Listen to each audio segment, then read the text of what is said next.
مبینہ طور پر چین نیپال کو کورونا وائرس کی ویکسین $10 فی خوراک کی قیمت پر فروخت کر رہا ہے۔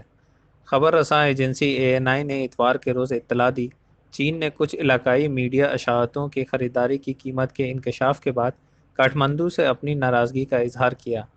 اس سے قبل یہ اطلاع ملی تھی کہ نیپال کو چین کے سینوفارم کووڈ-19 ویکسین بنانے والوں کے ساتھ اس طرح کے اقدام کی قانونی حیثیت سے متعلق سوالات کے درمیان خوراک تک رسائی حاصل کرنے کے لیے ایک عدم انکشاف معاہدے پر دستخط کرنا پڑا تھا۔ ANI کی خبر کے مطابق مضمون شائع ہونے کے بعد متعدد چینی عہدیداروں نے نیپال کے ساتھ اپنی ناراضگی کو مرئی انداز میں بتایا۔ حکام نے کاٹھمنڈو پوسٹ کو بتایا، نیپال کی حکومت کی طرف سے ویکسین کے حصول کی اشاعت پر سینوفارم نے اپنی ناراضگی کا اظہار کیا تھا۔ حکام کے مطابق کاٹھمنڈو میں چینی سفارت خانے نے نیپال کے وزارت خارجہ کی وزارت کو بھی اس معاہدے کی نوعیت کی یاد دلائی۔